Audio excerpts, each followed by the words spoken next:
Relatos entre las voces de lo desconocido.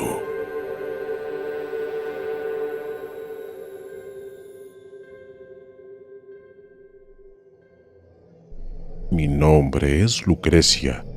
Soy de Jalisco, México. Voy a relatar sobre un favor que le pedí a la Santa Muerte y lo que descubrí a raíz de eso.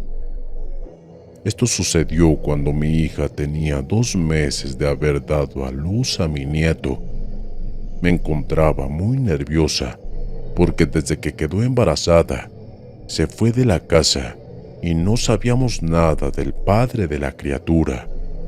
Con no saber nada, me refiero a que ni siquiera sabíamos quién era él, ya que no dio señal alguna. Mi hija era una madre soltera quien debía de luchar sola. Por fortuna, mi hijo mayor se hizo cargo de la situación. Con su esposa, la recibieron en su hogar de brazos abiertos y la ayudaron en todo lo necesario. Yo quería que ella viviera con nosotros, con sus padres, pero se negaba. Mi esposo no tenía muchos deseos de recibirla, porque decía que no la crió para que se acostara con cualquiera y que estaba grande para soportar un niño pequeño.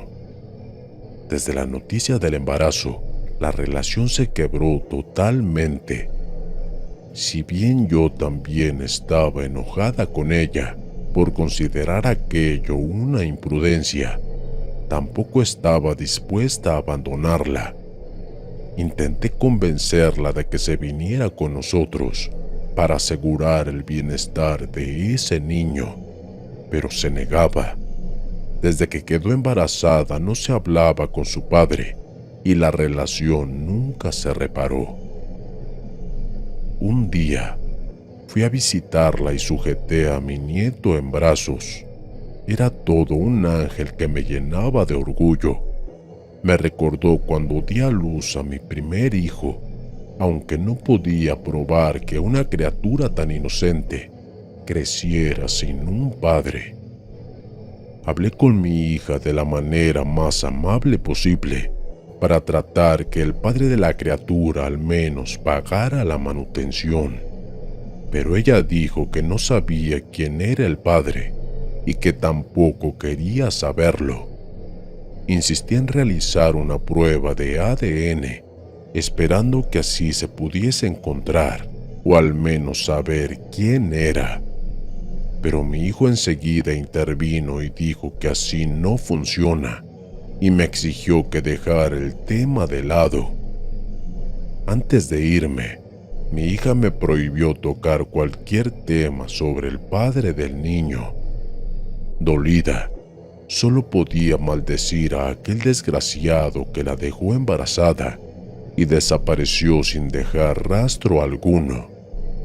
Yo siempre fui devota a la Santa Muerte, le tenía mucho respeto y le pedía favores a mi niña Blanca, pero solo cuando era muy necesario.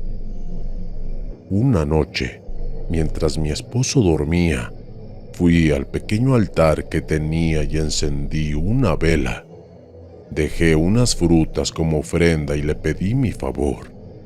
Intenté ser lo menos vengativa posible, pero el dolor que tenía adentro me lo tenía que sacar de alguna manera. Quiero que el sujeto que dejó embarazada a mi hija lo pague, le pedí. Que lo pague bajo tu juicio, pero que no se quede como si nada hubiese pasado, que tenga lo que merece. No le deseé la muerte, porque eso no se le desea a nadie. Solo quería lo que mi niña Blanca considerara justo. Que el mal que le hizo a mi pobre niña y a mi hermoso nieto se le regresara. Al otro día, la vela se había consumido por completo, sin dejar rastro alguno. Eso era un indicio de que mi favor fue bien recibido por mi niña, por lo que estaba en paz confiando en que la Santa Muerte haría lo correcto. Una noche, mi esposo se fue a dormir temprano porque se sentía mal. Luego de la cena, dejé la cocina limpia y como no tenía sueño me quedé tejiendo en el sofá hasta la medianoche. Dejé de tejer cuando desde el altar de la Santa Muerte escuché un sonido o algo moverse. Al llegar, la estatuilla de la niña blanca estaba reposada a un lado, haciéndome entender que había caído de lado. Le pedí permiso para acomodarla y cuando la dejé en su lugar, me disculpé con ella por dejarla en una posición que hiciera que se cayera. Aunque recordando los días atrás, no entendía cómo pudo caerse. Llevaba más o menos 5 días en el mismo sitio sin tocarla, atribuyendo a alguna señal. Fui a buscar a mi marido para contarle.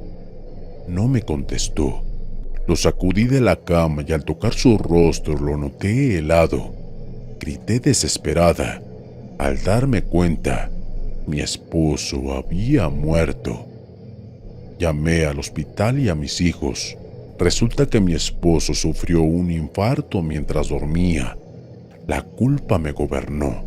Sentí que mi pedido había sido mal recibido por la Santa Muerte y como castigo se llevó a mi esposo.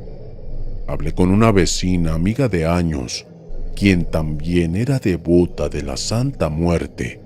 Necesitaba desahogarme con alguien. No le quería admitir a mis hijos que de alguna manera yo era responsable de esa muerte por tal pedido, por lo que se lo dije a esta amiga. Cuando le di los detalles de lo que quedó de la vela, mi vecina me explicó que algo yo había pasado por alto. Si no había quedado nada de la vela, fue porque tomó bien mi pedido. ¿Por qué me castigaría? Además, a mí no me había pasado nada.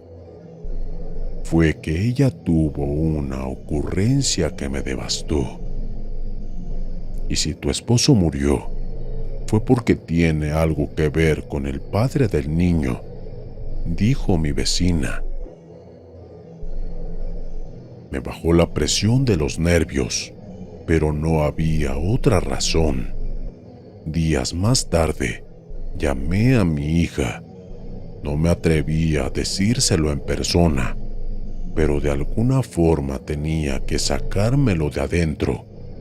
Le conté de mi pedido a la niña blanca y que cuando su padre murió, la estatuilla había caído. Ella estaba en completo silencio y mientras tomaba tiempo para hablar, necesitaba saber la verdad. Mi hija quebró en llanto y mientras yo imaginaba lo peor, finalmente lo confesó. Mi esposo era el padre de la criatura. Había perdido su dignidad y cuando se enteró del embarazo fue cuando mi hija se fue de la casa. No era por una discusión entre ellos por quedar embarazada de cualquiera. Era para olvidar que el niño era de él. La Santa Muerte cumplió con mi pedido, aunque nunca me habría imaginado que el golpe sería tan directo. Hasta el día de hoy, me siento culpable por tal atrocidad, cometida bajo mi propio techo, sin siquiera darme cuenta. Tampoco tuve la certeza de cuántas veces cometió aquella atrocidad, si es que no fue solo una vez. Tenía un ser despreciable a mi lado y nunca me di cuenta. El secreto quedó entre nosotros y nunca más se habló del tema. Tampoco se lo dijimos a mi hijo, aunque no estoy segura de si lo sabe o no.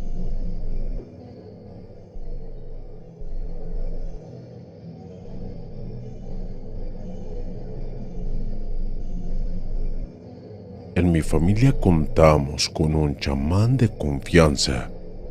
Cada cierto tiempo venía a nuestro hogar para darnos guía y bendición, además de realizarnos nuestras consultas para que con videncia nos advirtiera de algún infortunio o nos ayudara a tomar una decisión importante. Personalmente me encontraba muy feliz en aquel momento, por lo que no necesitaba de una consulta directa. Tenía 26 años en aquel momento.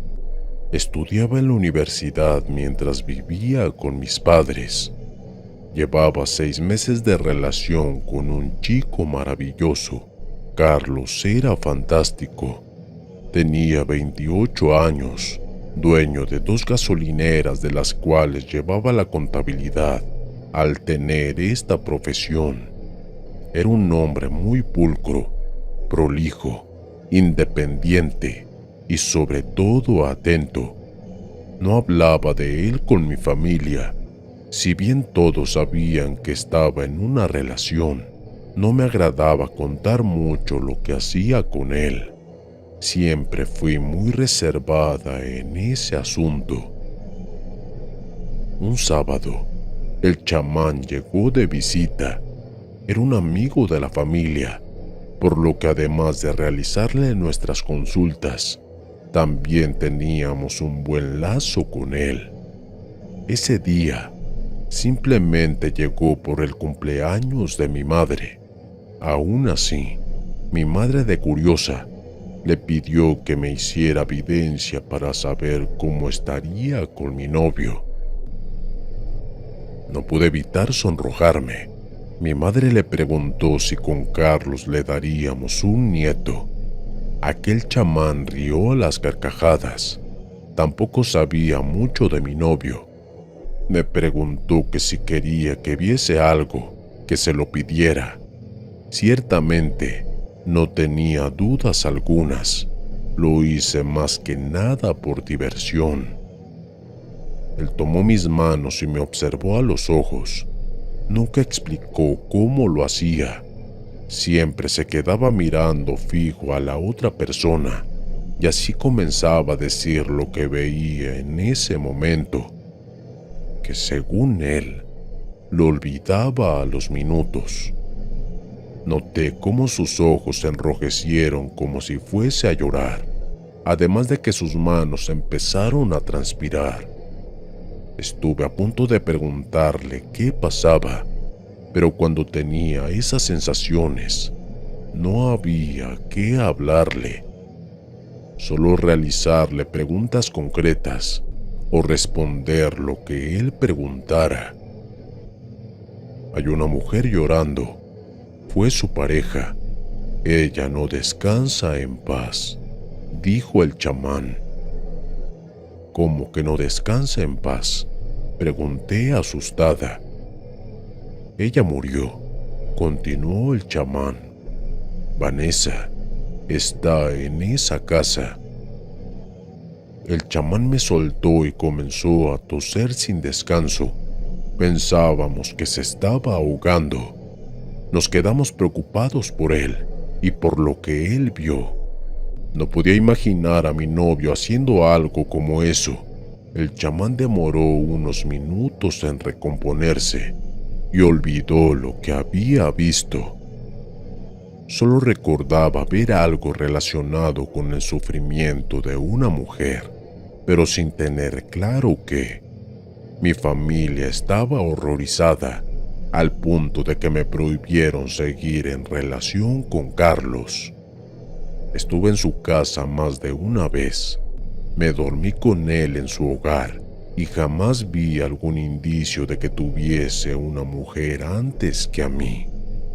Nunca encontré ropa de otra mujer, joyas, perfumes o algo parecido.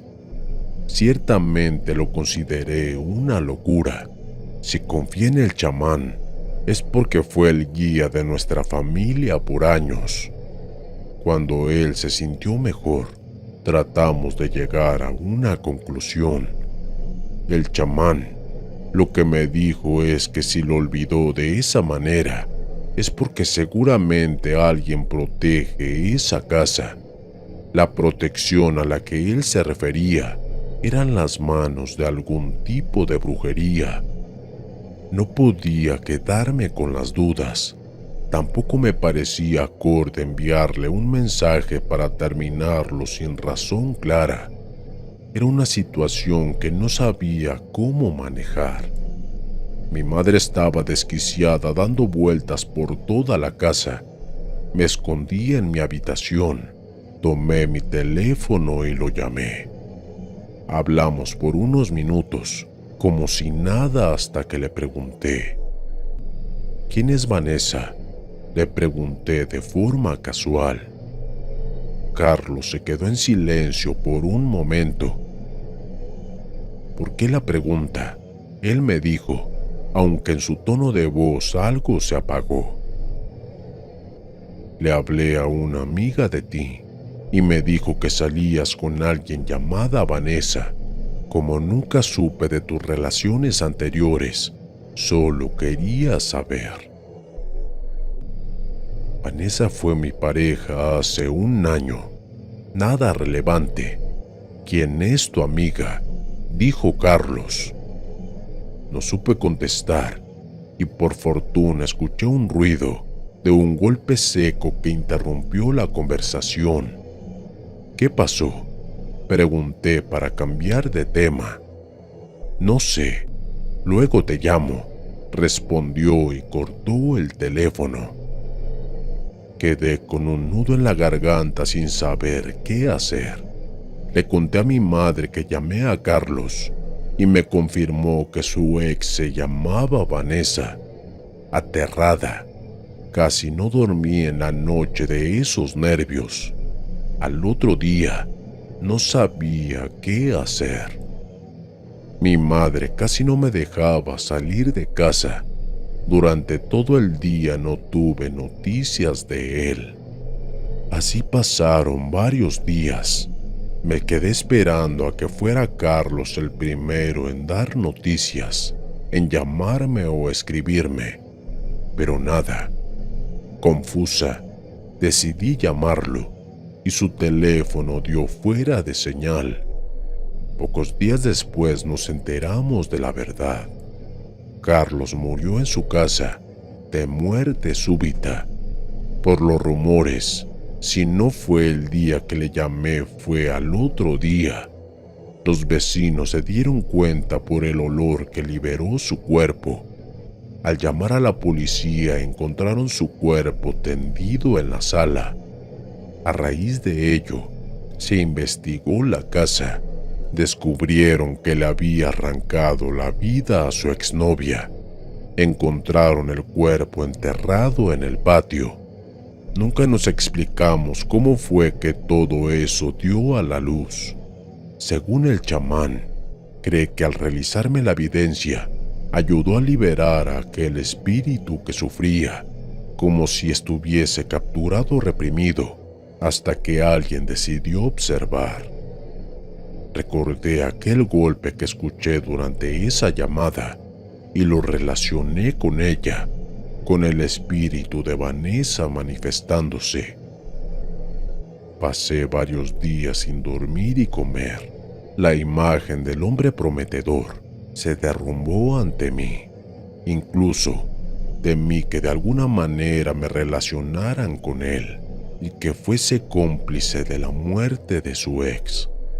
Eso fue una de las cosas que más me dejó pensando. ¿Cómo podía ser posible que Carlos muriera y nadie supiera que yo era su novia?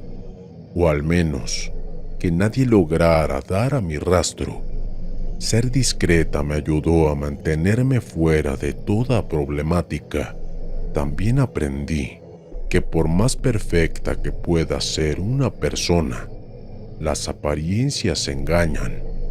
Quizás, si seguía con él, habría terminado con el mismo destino de Vanessa.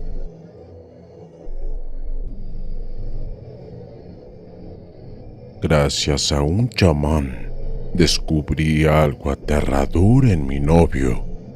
Historia de terror escrita por Pablo Rojas, relatada por Entre las voces de lo desconocido. Entre las voces de lo desconocido, te desea buenas noches.